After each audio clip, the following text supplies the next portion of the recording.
I once thought my father was the strongest man in the world. A man who never cried, never said, "It hurts," not even once. But the night my mother passed away, he fell to his knees and cried like a child. And then, something impossible happened. The lights in the house suddenly went out. The wedding photo on the altar started to shake. I swear. I heard my mother call my father's name, clear as if she were standing right behind me. At that moment, I didn't know. Every tear my father shed was opening a door to something that was never meant to exist. Another world. A secret buried for more than 30 years. And I am the only one still alive to tell the story. Don't look away. Because what's about to happen next will make you question everything. Can a tear really bring the dead back to life? If you want to uncover the truth behind that tear, subscribe now because this story has only just begun. When I was little, I used to think our home was the happiest place on earth. My father didn't smile often, but whenever he did, the whole house lit up like sunlight had just poured in. My mother was gentle, her hair always carrying the scent of lilies. I once believed that if there was another life after this one, I would still want to be their child. But then, things started to change. I don't remember exactly when, only that family dinners no longer had laughter. My father began looking at my mother in a strange way. Not with the eyes of a man in love, but with the eyes of someone afraid. Many times, I caught him glancing at her through the mirror, as if to make sure she was still human. One night, I woke up to the sound of a piano playing downstairs. The melody was sorrowful, like someone crying through the keys. I went down to check, but no one was there. Only my father, standing still before the wedding photo, his lips moving as he whispered the name of another woman. I thought I must have misheard. But the next morning my mother asked, "You're still dreaming about her, aren't you?" That's when I learned there had been someone else in my father's life. Someone my mother had never spoken of. From that day on, strange things started happening in our house. Lights flickered on and off at midnight. The lilies in the vase withered, then bloomed again after a single night of rain. My mother began dreaming of a field filled with shadows, all of them weeping. And my father, every time it rained, he'd sit silently on the porch for hours, staring at the sky, whispering, "I'm sorry." I asked my mother about it, but she only smiled sadly. "Don't try to understand what adults hide from you," she said. "Some memories, the more you touch them, the deeper you sink." Back then, I didn't know my parents weren't just hiding a secret. They were hiding a pact with something that didn't belong to this world. And that pact was what tore our family apart. The day my mother died, it didn't rain, but the sky turned gray like ashes. No one at the funeral cried.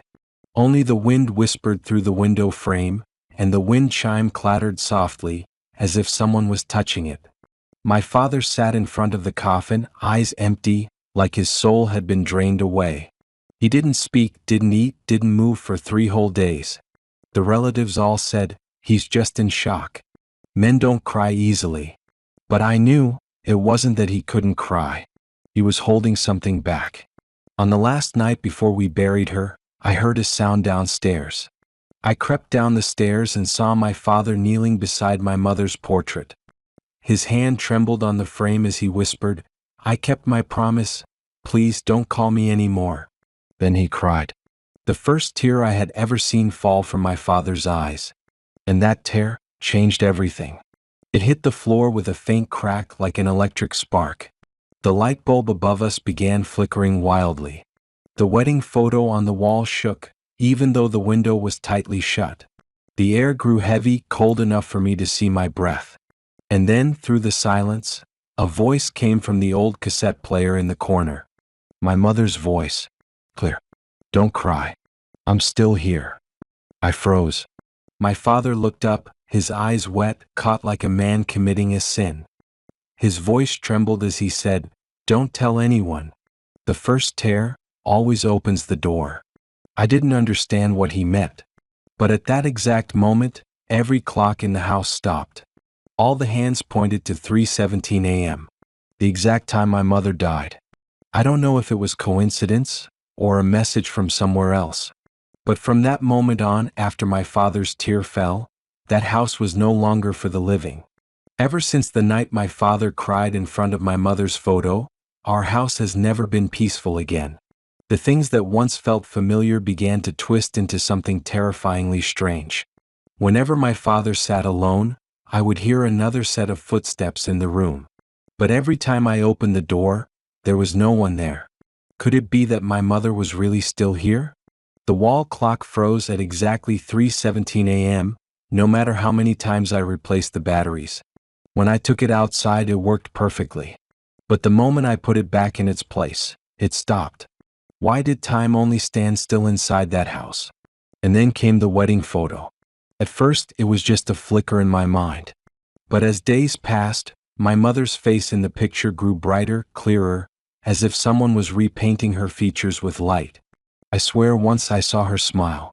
And my father, every time he saw that, tears filled his eyes again. Each time he cried, the lights flickered, the mirrors cracked, and I would hear that same whisper, "Don't forget your promise." I started watching him. He didn't sleep. He just sat in the living room all night, staring at the photo, murmuring words I couldn't understand. The same phrase over and over again, "Just one more tear, and you'll come back." Come back. Come back from where? And what was the price of her return? The house began to fill with the heavy scent of lilies, even though no one had brought any flowers in. One night, I woke to the smell of smoke and the faint sound of a piano from downstairs. That melody, it was the same song my mother played on their wedding day. I rushed down and saw my father sitting before the piano, hands limp, eyes closed. But the keys were moving on their own, pressing down one by one. I asked him what he was doing. He only said in a hoarse whisper, "Don't you hear it? Your mother's singing." I froze. The room had no warmth left in it, only music echoing through the emptiness. And that's when I began to believe my father's tears weren't just sorrow. They were keys, opening a door between the living and the dead. Do you believe tears can call the dead back? Or had my father traded his soul for a promise he could never keep? After that night, I began to believe the piano in our house wasn't just an instrument. It felt like a gateway, where sounds echoed from two different worlds. And every time my father sat before it, he wasn't himself anymore. It was as if an invisible hand guided him, playing the music of the dead. One morning when he went out, I decided to search the piano. I wanted to know what had him so obsessed. I lifted the lid, pressing each key one by one. The sounds were uneven. Some keys sang, others were silent, locked tight. I unscrewed the back panel and found an old yellowed envelope, sealed with red wax. My heart pounded. On it, in trembling handwriting, were the words, "Don't let our child know. Every tear is a thread between two souls." My hands shook as I opened it. Inside was a letter and a faded photograph. My father and mother standing in a field of white lilies. On the back it read, "The field of parting, where the promise began and where it must end." The letter was written in my mother's shaky handwriting. "My love, if one day I'm gone, do not cry. Your first tear will call me back. But I won't return alone. A soul must leave for another to cross. That is the price of love that defies the boundary." My chest tightened as I read. Her words felt like a prophecy. Did my father's tears truly bring her back? And if so, whose soul was taken in return? I turned toward the piano, then heard it. Notes began to play by themselves. A melody I knew well. And a whisper brushed against my ear, "Have you read the letter, my child?" I spun around. The room was empty. But a new wet stain had appeared on the letter, soaking through the paper. It wasn't mine. It was someone else's tear, falling from nowhere. If you want to uncover the truth behind that letter, and the place called The Field of Parting, subscribe now. Because what happens next will chill you to the bone. I couldn't sit still after reading that letter. 100 questions screamed inside my head. If the field of parting truly existed, where was it? And was my mother really waiting there? I found a clue in an old map hidden inside my father's desk. A red dot. And beneath it, a line of smeared ink. The place where rain falls without a sky. It made no sense, yet something inside me knew I had to go. I slipped the letter into my pocket, grabbed my mother's old harmonica and set off. The field lay nearly 30 kilometers from town, hidden beyond an abandoned forest. Locals said no one dared go there. At night, they heard crying from the middle of the fields. The deeper I went, the heavier the air became. The sun vanished, replaced by rain that fell from a cloudless sky. Each drop hit the ground like ice and vanished in steam. That's when I realized I had stepped into a place that didn't belong to this world. In the center of the field stood a rotting wooden chair. Carved into it were faint words, "I'll wait right here." Beside it lay a handkerchief, embroidered with my mother's name. I sat down. Tears slipped down my face. Then through the rain came the sound of a piano. Not an illusion, because with every note, the wind howled louder. A silhouette appeared in the mist. A woman in a white dress, her long hair dripping wet, walking toward me. I wanted to run, but my legs wouldn't move. She stopped in front of me, smiling, a smile both warm and terrifyingly familiar. Was my mother. Younger, beautiful, and with no shadow beneath her feet. She touched my face, her voice soft as the wind. "You shouldn't have come. Your father, he's already paid too much." I trembled. What did he do? What did he trade? She turned away toward dozens of blurred figures surrounding the field, faceless, unmoving. They're the ones who cried too much to keep the ones they loved. The wind roared. The sky split open with a blinding flash, as if something was breaking through from the other side. And in that instant I understood. I was about to uncover the secret my father spent his entire life hiding. Then I heard it, his voice calling my name, echoing through the rain. My father's voice broke through the rain, distant, trembling, desperate. "Don't look into her eyes." I spun around, but he was nowhere in sight. Only my mother stood there, her gaze soft, sad, just like it used to be. The wind howled so fiercely that the lilies in the field shattered, petals scattering white around her feet. I whispered, my voice shaking, "Mother, are you real?" She smiled, but the smile never reached her eyes. "Real or not, it doesn't matter anymore. What matters is that your father has cried so much, the line between life and death no longer exists." I couldn't understand. Rain struck my face like needles, freezing me to the bone. She stepped closer and murmured, "Each tear he sheds cost him a year of his life. And I can only exist as long as his pain is strong enough to hold me here." My heart stopped. That meant she was alive because of his tears. I shouted through the storm, "Then stop. Please. He'll die." She shook her head, tears blending with the rain. "I have no choice. The promise we made long ago bound us all." She handed me something small, my father's wedding ring. But there was an extra engraving inside now, words that made my skin crawl. "Each tear buys a soul." I clenched the ring. The metal was cold, wet, almost pulsing, as if blood was seeping through from within. When I looked up again, she was gone. Only the sound of a piano echoed through the wind. And beneath those haunting notes, my father's voice returned, weak, fading, "You have to go back, before the door closes." I turned and ran. But the field stretched endlessly before me. Each step shook the ground as faceless figures rose from the soil, arms reaching toward me. They didn't speak. They only cried.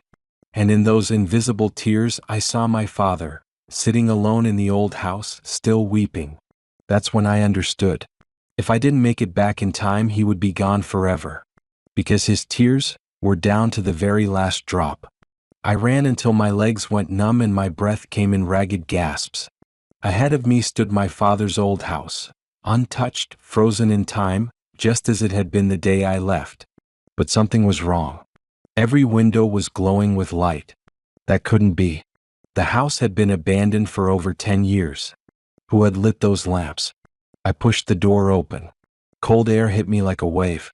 On the table lay hundreds of sheets of paper scattered everywhere, all written in my father's familiar handwriting. But what froze my blood was the same line repeated on every page. "If you are reading this, it means I've fulfilled the pact." The pact? My hands shook as I opened a drawer. Inside was a small black notebook, old and smelling faintly of ash. On the first page was a photograph of my mother, and on the back, a signature. It read, "The Night Wanderer." That name struck something deep in my memory. I'd heard it before, a local legend whispered in hushed voices. They said anyone who lost someone they loved could make a deal with the Night Wanderer to see them again. But the price would be their own soul. Had my father really done it? I looked around and noticed an hourglass on the desk. Its sand was falling far too fast, each grain landing with a sound like a fading heartbeat. Was that the measure of my father's remaining time? I screamed, "Dad, I'm here. Don't sign anything else." But instead of his voice, my mother's echoed through the room. "It's too late, my child." The pact was sealed the moment the last tear touched the ground. The hourglass shattered.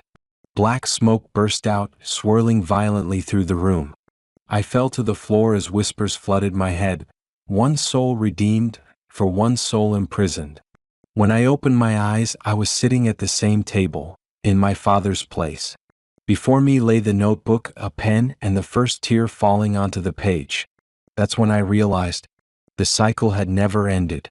The only question left was, this time who will come to save me? Do you believe the dead can trade souls to return? And if you could, would you sign that pact to see the one you love again? I sat alone in the old room.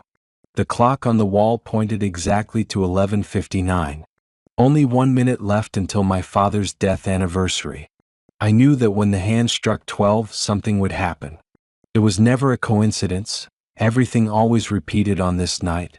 Outside, the wind howled through the cracks in the door. Every sound made my heart skip. The candle in front of me flickered, then went out. Darkness swallowed the room, thick and heavy like ink. Then came the footsteps, slow, dragging as if someone was bound in chains. My hands trembled as I relit the candle.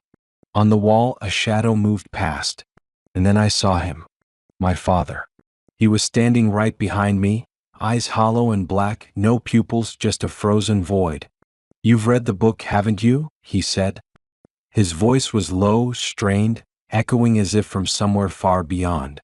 Tears streamed down my face. "Dad, I won't let this cycle go on anymore." He said nothing. He just reached out and placed his hand over my heart. A chill ran through me, sharp, cutting deep. My veins felt like ice, my body slowly going numb. On the table, the black notebook opened by itself. On the final page, red letters began to appear. "One soul must choose. The one who loves more, stays." I looked at him and understood. If I didn't act, he would remain trapped forever. I held his hand tightly and whispered through tears, "I choose to stay." The moment the words left my mouth, the room began to shake. A blinding white light filled the air, and then silence. When I opened my eyes, I was standing outside the cemetery. My father's grave shimmered under the glow of candles. And through the wind, I heard a familiar voice, "Thank you." Maybe my story had ended, but the pact itself was still not closed. What about you? If you had the chance to trade your soul for a loved one's life, would you do it? Don't forget to subscribe. The final chapter will reveal everything that has been hidden. Since that night, the sound of the piano was never heard again. The house returned to its quiet stillness, yet inside me, there was always a strange emptiness.